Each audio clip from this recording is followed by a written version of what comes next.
दोस्तों ये कहानी है दो ऐसी लड़कियों की जिनके साथ कुछ लड़के बार बार जबरदस्ती करते हैं, लेकिन उन दोनों लड़कियों ने हार नहीं मानी और उन सब लड़कों से एक एक करके अपना बदला लिया। चलिए जानते हैं कैसे। तो कहानी की शुरुआत में हम दो लड़कियों कैटी और नैन्सी को देखते हैं जो एग्रीकल्चर की स्टूडेंट थी और अब वो स्टडी करने के लिए न्यूयॉर्क के एक फार्म में जाने वाली थी। इस बात से वो दोनों बहुत ज्यादा खुश थी। वो दोनों आपस में बात करती हैं कि इस बहाने वो न्यूयॉर्क भी घूम लेंगी और वहाँ खूब सारी शॉपिंग भी कर लेगी। अगली सुबह उन दोनों को लेने उनके अंकल जैसन आते हैं जो कि एक FBI एजेंट थे। जब वो दोनों जैसन के घर जाते हैं तो वहाँ उनकी मुलाकात जैसन की गर्लफ्रेंड से होती है जो उन्हें देखकर बहुत खुश होती है। अब नए शहर में आने के बाद कैटी और नैन्सी अपना नाम भी नया रखने का सोचती हैं। जहाँ कैटी अपना नाम हैदर तो वहीं नैन्सी अपना नाम रैपली रखती है। अगले दिन जैसन उन्हें बस स्टॉप पर लेकर जाता है क्योंकि कैटी और नैन्सी को स्टडी के लिए एग्रीकल्चर फार्म जाना था, जहाँ पर जैसन इन दोनों के साथ ही न्यूयॉर्क जाने वाली बस का वेट करने लगता है। कैटी जैसन को ये कहते हुए वहाँ से जाने के लिए कहती है कि अब वो यहाँ से चली जाएंगी और फार्म पहुँचकर उन्हें मैसेज कर देगी, जिस पर जैसन उन्हें कोड वर्ड इस्तेमाल करने के लिए कहता है जिससे कि वो समझ सके कि वो लोग सेफ हैं। कैटी कहती है कि मैं एप्पल वर्ड यूज करूंगी, लेकिन जैसन कहता है कि तुम्हें हर बार अलग अल्फाबेट वर्ड का यूज करना है ताकि कोई तुम्हारे कोड वर्ड को ना समझ सके। यहाँ पर रोड से गुजर रहे दो लड़के कैटी और नैन्सी को देखते हैं।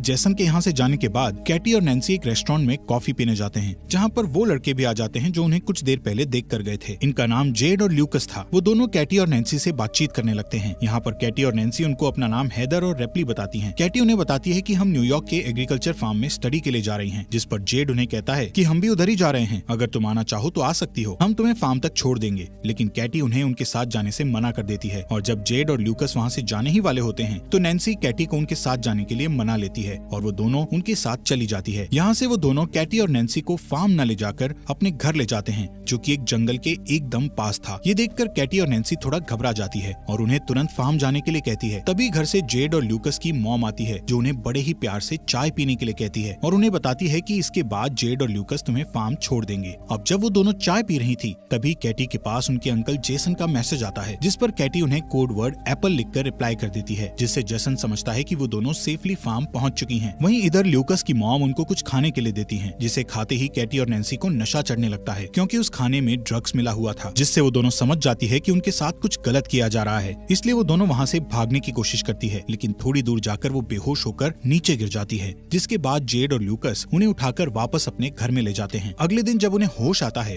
तो वो दोनों खुद को जंगल में पाती हैं। उनके हाथ लोहे की जंजीरों से बंधे हुए थे। ये सब देखकर वो दोनों बहुत ज्यादा डर जाती हैं और हेल्प के लिए चिल्लाने लगती हैं। तभी वहाँ जेड आता है और उन्हें बताता है कि तुम जंगल की ऐसी जगह पर हो जहाँ दूर दूर तक कोई भी इंसान नहीं है, इसलिए तुम्हारे चिल्लाने का कोई फायदा नहीं है। कुछ देर बाद वहाँ बोरिस नाम का एक आदमी आता है जो कैटी को उसका फोन दिखाता हुआ उससे कहता है कि तुम्हारे फोन पर किसी जेसन नाम के आदमी ने मैसेज किया है, जिसे तुमने पिछली बार मैसेज में उसको एप्पल लिखकर भेजा था। वो उन दोनों से इसका मतलब पूछने लगता है, जहाँ कैटी उन्हें बताती है कि एप्पल एक कोडवर्ड है जिसका मतलब है कि वो लोग ठीक हैं। इसके बाद बोरिस जैसन को रिप्लाई करता हुआ लिखता है कि सब कुछ ठीक है, हम फन कर रहे हैं, और कोडवर्ड के लिए वो एप्पल भी लिखता है। इसके बाद वो लोग कैटी और नैन्सी को उनके सामने ही नहाने के लिए फोर्स करते हैं कि तभी वहाँ एक शेरिफ नाम का पुलिस ऑफिसर आता है, जिसे देखकर कैटी और नैन्सी उनसे मदद मांगने लगती है, लेकिन तभी उन्हें पता लगता है कि वो पुलिस ऑफिसर भी जेड और ल्यूकस के साथ मिला हुआ है। ये देखकर वो दोनों ज्यादा डर जाती हैं। यहाँ कैटी और नैन्सी उनको समझाने की कोशिश करती है कि प्लीज हमें यहाँ से जाने दो, हम किसी को कुछ नहीं बताएंगे, लेकिन वो लोग उनकी एक नहीं सुनते। वो पुलिस वाला वाइग्रा की गोली खाता है और अपने लिए कैटी को चूज करता है। इसके बाद हम उस पुलिस ऑफिसर को कैटी के कंटेनर से बाहर आते देखते हैं, जिससे हमें पता लगता है कि उसने कैटी के साथ जबरदस्ती किया है। वहीं दूसरी ओर हम जैसन को देखते हैं, जिसको कैटी और नैन्सी की बहुत चिंता हो रही है क्योंकि कैटी ने मैसेज में एप्पल वर्ड को दोबारा इस्तेमाल किया था। वहीं उधर वो लोग कैटी के कंटेनर में एक सन की नशेड़ी आदमी को भेजते हैं जो उसके पेट पर जलती हुई सिगरेट लगा देता है, जिससे कैटी जोर जोर से चीखने लगती है। इसके बाद वो कैटी के साथ जबरदस्ती करता है। यहाँ पर ये सभी लोग हैवानियत की सारी हदें पार कर चुके थे। ये लोग कैटी और नैन्सी से जबरदस्ती धंधा करवा रहे थे। वहीं जैसन कैटी और नैन्सी के बारे में पता लगाने के लिए न्यूयॉर्क एग्रीकल्चर फार्म पर कॉल करते हैं तो उन्हें वहाँ से पता चलता है कि वो दोनों तो एक बार भी यहाँ नहीं आई हैं। यहाँ पर जैसन समझता है कि वो दोनों किसी बड़ी मुसीबत में हैं, इसलिए वो तुरंत उनको ढूंढने के लिए निकल जाता है। वहीं कैटी और नैन्सी के साथ और भी ज्यादा बुरा हो रहा था क्योंकि अब जो अगला कस्टमर था उसके आने से पहले जेड और ल्यूकस उन दोनों के मुंह पर मास्क पहना देते हैं और वो कस्टमर भी एक पिग वाला मास्क पहन लेता है। इसके बाद जेड और ल्यूकस उस कस्टमर को कैटी और नैन्सी के चेहरे से मास्क उतारकर उस कस्टमर को उनके चेहरे दिखाता है। कैटी और नैन्सी उस पिग मास्क वाले आदमी को देखकर और भी ज्यादा डर गई थी। यहाँ पर वो बंदा नैन्सी को चूज करता है और उसे कंटेनर में ले जाकर उसके साथ जबरदस्ती करता है। उसके जाने के बाद जब कैटी नैन्सी के पास जाती है तो वो देखती है कि नैन्सी की हालत बहुत ज्यादा खराब हो गई है। वहीं दूसरी साइड जेसन पुलिस स्टेशन पहुंचता है और वहाँ पर उसे वही पुलिस ऑफिसर मिलता है जिसने कैटी के साथ जबरदस्ती की थी। जेसन उसे कैटी और नैन्सी के किडनैप के बारे में बताता हुआ कहता है कि वो भी एक FBI एजेंट है, जिस पर वो पुलिस ऑफिसर जेसन से पूछता है कि आपको कैसे पता कि वो दोनों किडनैप हुई हैं, जिस पर जेसन उससे कहता है कि उसने अपनी भतीजी कैटी को एक कोड वर्ड एक बार ही इस्तेमाल करने के लिए कहा था, लेकिन कैटी ने एक ही कोड वर्ड को दोबारा इस्तेमाल किया है। वहीं जंगल में बोरिस को ये सारी खबर उस पुलिस ऑफिसर ने दे दी थी कि कैटी के अंकल एक FBI एजेंट हैं और कैटी ने हम लोगों को उस कोड वर्ड के बारे में गलत इन्फॉर्मेशन दी थी। बोरिस जेड को कैटी के कंटेनर से थोड़ा दूर ले जाकर उससे बात करता है कि इन दोनों लड़कियों को जल्द से जल्द ठिकाने लगाना होगा, वरना हम मुसीबत में पड़ सकते हैं। वो जेड को कहता है कि हमें शहर से आने वाली नई लड़कियों को भी पकड़ना है। कैटी अपने कंटेनर के पास खड़ी होकर चुपके से उनकी ये सब बातें सुन रही थी। इसके बाद बोरिस कैटी के कंटेनर में जाकर उसके साथ जबरदस्ती करता है। दूसरी ओर जेसन भी रेस्टोरेंट में पहुंचता है जहाँ पर कैटी और नैन्सी को वो दोनों लड़के मिले थे। जेसन वहीं काम कर रहे एक आदमी से कैटी और नैन्सी के बारे में पूछता है, जहाँ वो आदमी उसे बोरिस की गाड़ी के बारे में बताता है।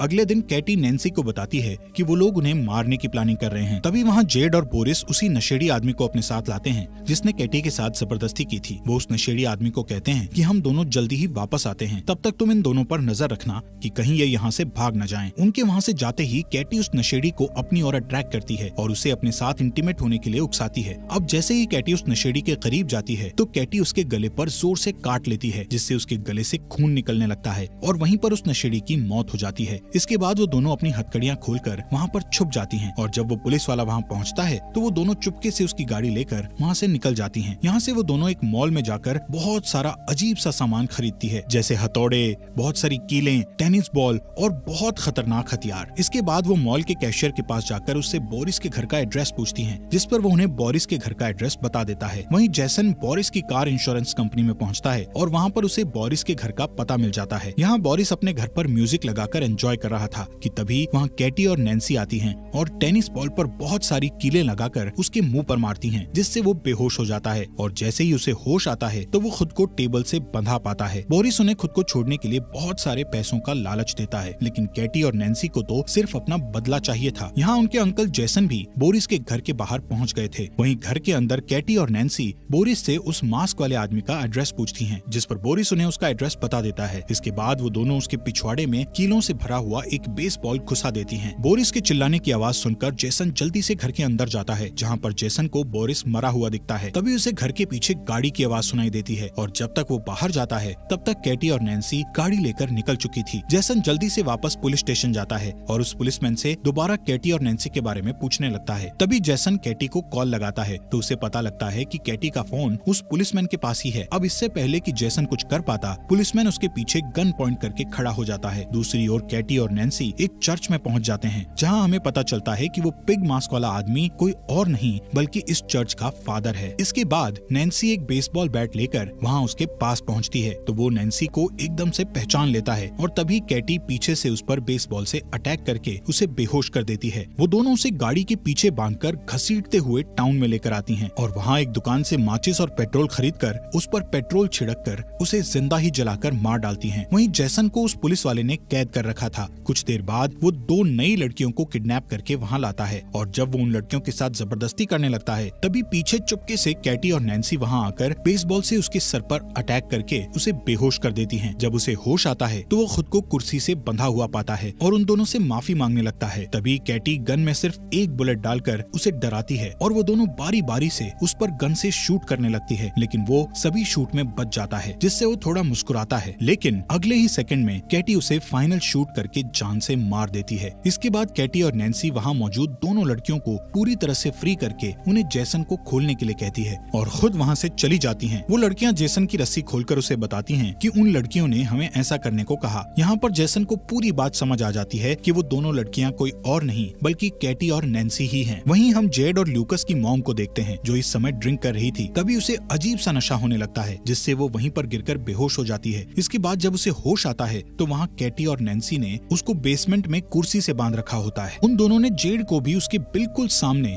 वहीं पर बांध रखा था। यहाँ पर कैटी और नैन्सी जेड को उसकी मॉम की आंखों के सामने ही बेसबॉल मारकर नीचे गिरा देती हैं और फिर दोनों बेसबॉल बैट से मारते हुए उसे जान से मार देती हैं, जिससे उसकी मॉम जोर जोर से रोने लगती है। फिर वो उसकी मॉम को ल्यूकस के पास लेकर जाती है, जहाँ वो ल्यूकस के हाथ में बेसबॉल बैट देकर उसकी ही मॉम को उसे मारने के लिए कहती है और उसे धमकाती है कि अगर तुमने ऐसा नहीं किया तो हम तुम्हें गोली मार देंगे। लेकिन ल्यूकस ऐसा नहीं कर पाता, जिससे नैन्सी उसे गन से शूट करके मार डालती है। इसके बाद वो उसी गन को साफ करके ल्यूकस के हाथ में पकड़ा देती है, जिससे कि पुलिस को लगे कि वो लोग आपस में ही लड़कर मर गए हैं। इसके बाद उनकी मॉम कैटी और नैन्सी को कहती है कि अगर तुम मुझे नहीं मारोगे तो मैं तुम्हें बहुत सारे पैसे दे सकती हूँ। उसकी बात सुनकर कैटी और नैन्सी बहुत हंसती है और फिर कैटी एक कटिंग मशीन से उसका धड़ उसकी बॉडी से अलग कर देती है। कुछ दिनों बाद जैसन कैटी और नैन्सी के घर जाता है, जहाँ पर हम देखते हैं कि कैटी और नैन्सी दोबारा से न्यूयॉर्क एग्रीकल्चर फार्म में अपने अंकल जैसन के साथ जा रही थी और फाइनली वो न्यूयॉर्क एग्रीकल्चर फार्म में पहुंच जाती है। दोस्तों, हमारे फॉक्स एक्सप्लेनर हिंदी चैनल को सब्सक्राइब करना मत भूलना।